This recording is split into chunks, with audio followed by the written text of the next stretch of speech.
I'm Cinnamon Cooney, your art Sherpa, and today's painting is dedicated to those who are different as day and night but still have a ton of love for each other. This is going to be a really easy project, super friendly for beginners. I'm going to show you every step of the process. Get your paint, get your brushes, come back and meet me at the easel right now. Let's get painting together. Hey, be sure and check the description below for the complete materials list, but let's start by looking at the materials to get the day-night sky in. So I have a 9x12 canvas board right here. It is pre-gessoed, ready to paint. I don't need to do another thing to it. Over here I have a yellow, a very bright orange red. I have blue, I have purple, and I have white. I have brushes for acrylic painting and a splatter brush for stars. Let's divide up our canvas so we know where to put our night sky. So at the bottom of the canvas, I'm going to come up about 3 fingers and make a little mark. That'll be the top of my hill. And very lightly, so lightly, I'm going to draw my hill. Now, I need to divide the side that's day and the side that's night. So I'm going to imagine the side of my tree. And it's coming up. It's wandering over. It's wandering back. And then we're going to make just a very light line, dividing these 2 sides of the canvas in half. This side for our black kitty, this side for our white kitty. Once we have that, we can come over here to our brushes, right here.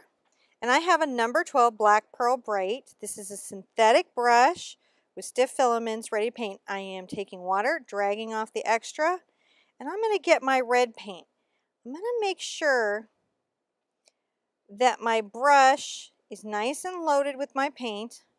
And up here, I'm going to come at the very top, brushing down this warm, warm color for the side that's my sunny side. This is the day side. Just making sure that that's there. As I'm going down, I'm going to get right into my yellow. You can see that here. There's pigment on my brush still, so it's making an orange. And this particular orange is very bright and cheerful. And I'm going to blend. Look at how that blends. These 2 sides together. Isn't that beautiful? Real easy to do. Lots of fun. Let's get a little more paint where we're having trouble getting around the edge here. Even though we're going to be painting some black tree over that, so you don't have to be too precious or careful. I like to take my brush on the edge and make some interesting little streaks going up. Rinse this out. We're going to really want the bottom of our sky to be bright. I rinsed out my brush and cleaned it off. I'm going to let a little of my orange get into my paint, and I'm even going to add a small amount of white because sometimes yellow is real see-through. Once I have that, I'm going to come from the very bottom of my hill and just brush up. See how I'm letting it blend? This wonderful part of the sunset. If I need a little more white and yellow, I can get that. Just have that be. And I just let it streak and blend right here. I'm going to rinse out my brush. This is weirdly a great time to get fresh water for the blue side of your painting. I'm going to get my water, put my brush in, drag off the extra, and I'm going to do an interesting thing. So I've got my purple here and my blue, and I'm going to mix those together. Those are the very dark, dark part of my sky. And I'm going to paint down this side.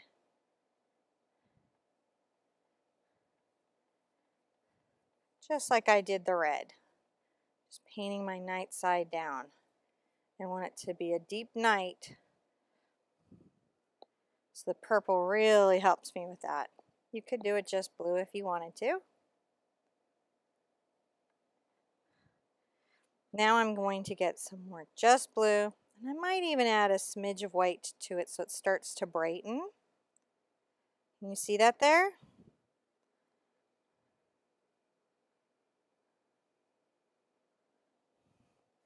Just very carefully blend this lighter part of the sky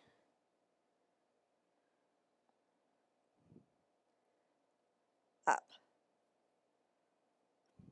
Now I might need to get a little more of my purple and pull a little of my dark sky down right here. Just pulling it down into the blue. And make sure this is dark and getting lighter. I'm going to rinse out my brush really, really, really well. Wipe off. And then I'm going to come over here and I'm going to get my white paint with just a little blue on it. See that right there? The blue was already here, so I'm just using it. And I'm going to come up from the bottom and blend this in here.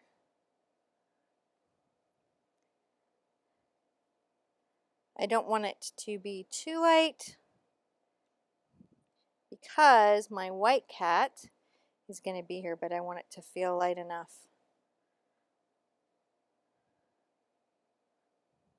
To feel like the night sky. This side is, that's the trickiest part right there, so you just got to figure out how to blend that. I'm going to rinse this off, put this to the side. And I'm going to show you a real quick trick for stars. I'm going to take my paper towel and I'm going to sort of cover my sunny side of my painting where I don't want my star flecks. I'm going to get my splatter brush and I'm going to put it in some white paint. And I'm going to just sort of rub that around with my finger. And then over here, I'm going to splatter here some stars. I don't worry about it going too far up the canvas because we're going to have a lot of this tree. You can decide how starry you want your night to be. Let's look at the materials for the rest of this project. Remember, the complete list and more information is in the description below. You have green paint, yellow paint, bunches of Q-tips bundled together with rubber bands, your black paint, and your white paint. I have a round brush with a nice pointed end and a teeny tiny detail brush with a nice pointed end. So let's start putting in our leaves. I'm going to take one of my bunches of Q-tips and I'm going to just come over here, gathering them together like this and dipping them in my just green paint to begin with. At the top of my canvas, I'm going to start dabbing this down. Now, I'm only going to take the main part of this, these background faraway leaves, down a little bit the canvas. And I'm also going to zigzag them up and down. Just a little bit up and down. This is my first layer. See how I'm going up and down. I'm going up, up, up, up, up, down, down, up, down, down, down, down, down. So just vary it up. I like to also sometimes get them on the edge and make my tendrils a little narrower. I'm going to come back with some really different fun colors, but this is the base of my tree and I've got to get it in if the rest of it is going to look right here. So you can see it's only about that much of my canvas. You don't have to perfectly cover this, but let's come over to the day side. And also just a little bit down. It doesn't have to be the whole canvas. You want to leave some of the sky.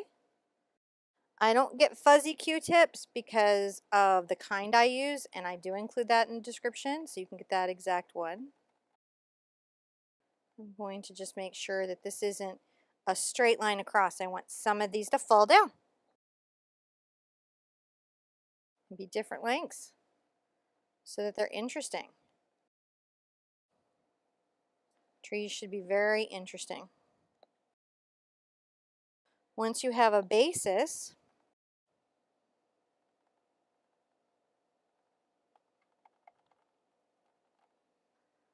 now I can add a little yellow to my mix and put a little of that through here, just lightly, before my top layer, to give my tree some interest and dimension. But I want the top to be very, very dark here.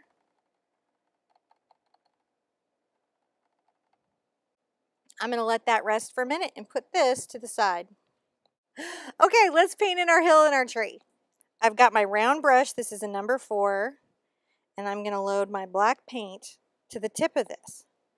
I'm going to come in and I'm going to lay in first my tree and my trunk. I'm going to imagine a seed is down here on my hill. I'm going to wander this up. Notice that I kind of wiggle my hand a little bit. This gives me an interesting tree trunk with which to work.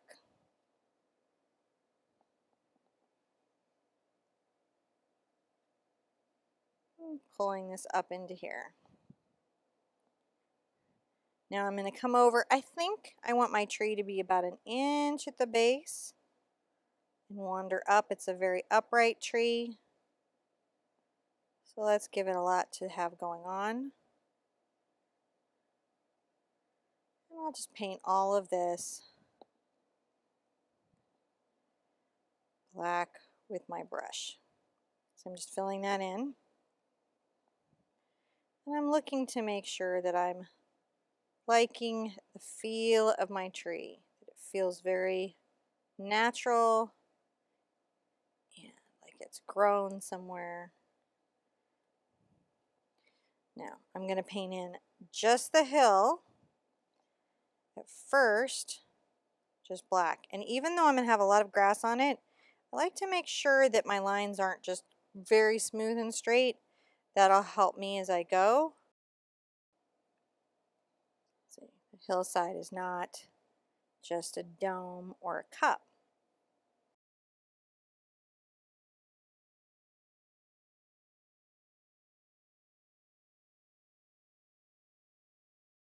Once that's all painted black, you can add a couple branches to your tree. You could say that an interesting little branch might come off here about midway up and wander up into the foliage, like tree branches sometimes do. Wandering up. I'm very light on my brush pressure, and I'm making sure that my branches that come off the trunk are lighter and more delicate than branches above it. I think I'll bring a branch out over here to the right. And it may just go, might be a little branch that doesn't have leaves on it anymore. You can decide that later. And I'm bringing just a few up into my leaves.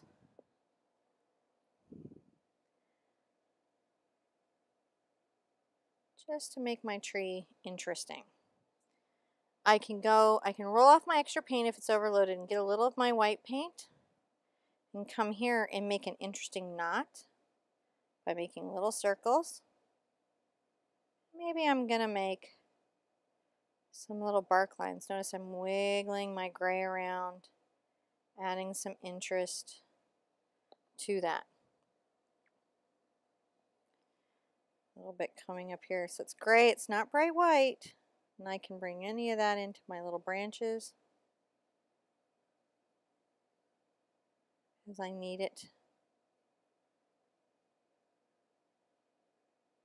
Lightly, lightly, lightly. That's how I keep my lines light. There you go. Now that feels very like wood, doesn't it?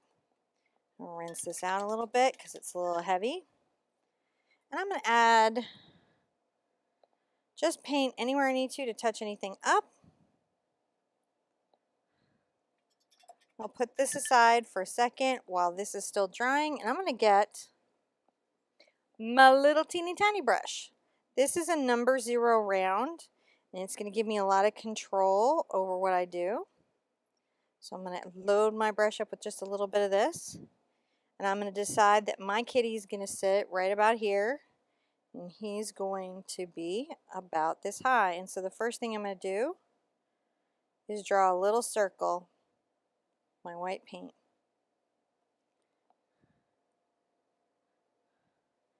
And then I'm going to put little triangles up for ears.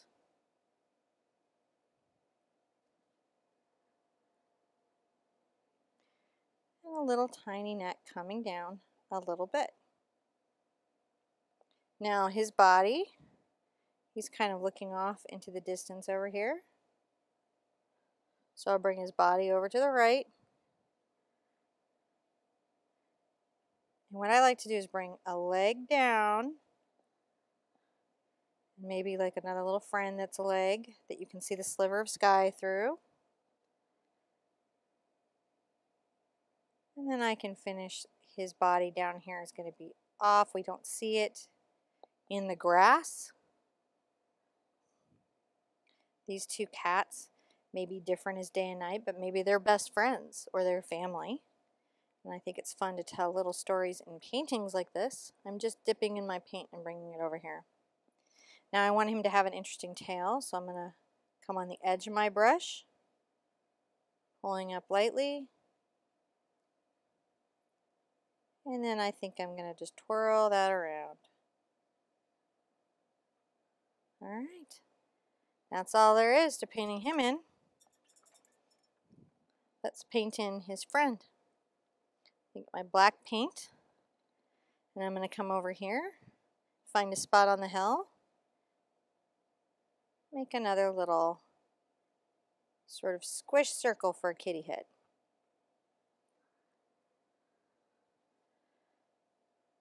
Same ears.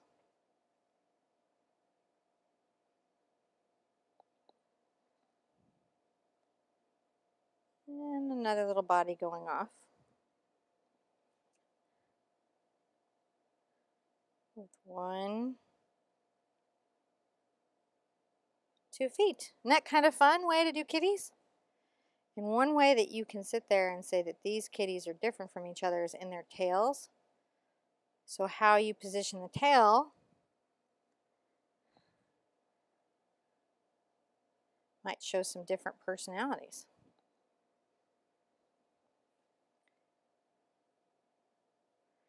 All right. So maybe I'm going to curl up. Just do that. So similar, but a little different. Now real fast, I'm going to show you how to do grass and then we'll do the whole hill. You're going to take your small brush and make little flicking strokes. I like to imagine that the wind is blowing in my tall grass, and sometimes it goes to the right,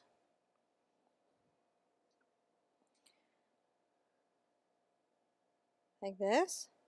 Sometimes it might come over and curve to the left. And that's a really helpful thing. Around the kitty, I don't want to take out all the detail of the legs, so I might make the grass a little lower.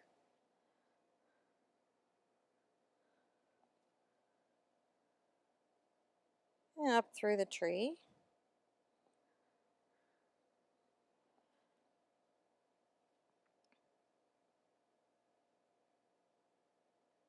Just have fun with this. Other side.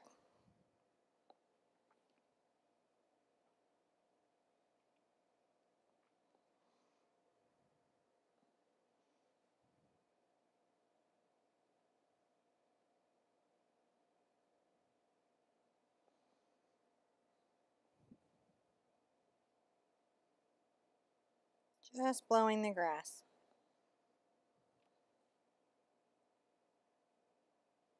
Backwards and forwards.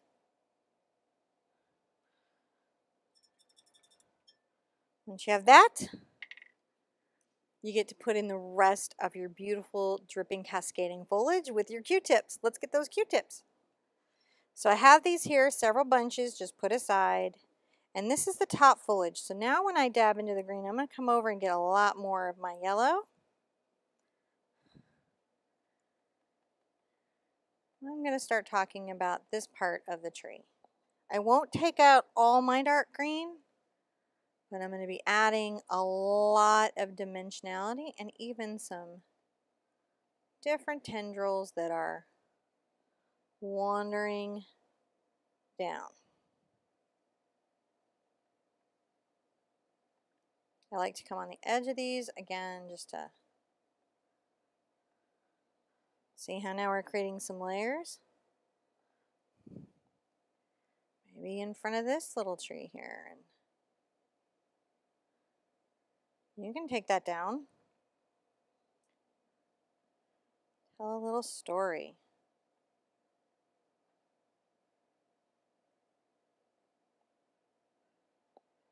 Be brave, tell your story.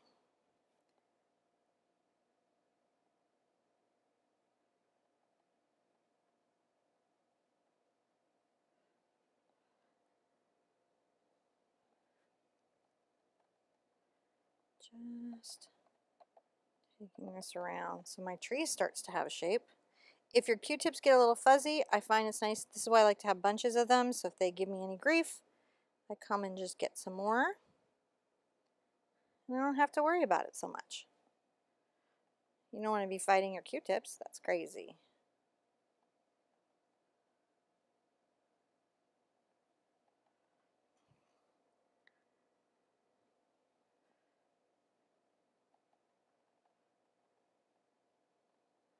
So you can see I'm just trying to tell different stories about different parts of this tree, cascading down. And then the last color I like to dip into is actually, believe it or not, I like to get in the green and the white, yellow, to do some very bright tendrils here at the end. I think that's super important. Yellow, white.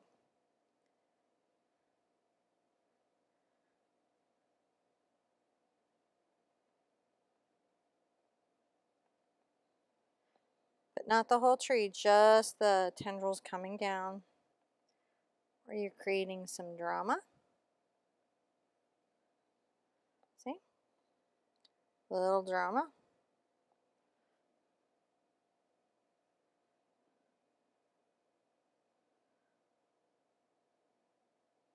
There we are, a little drama on our tree.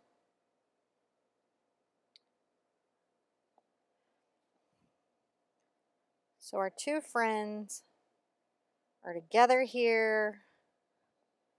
Different as day and night,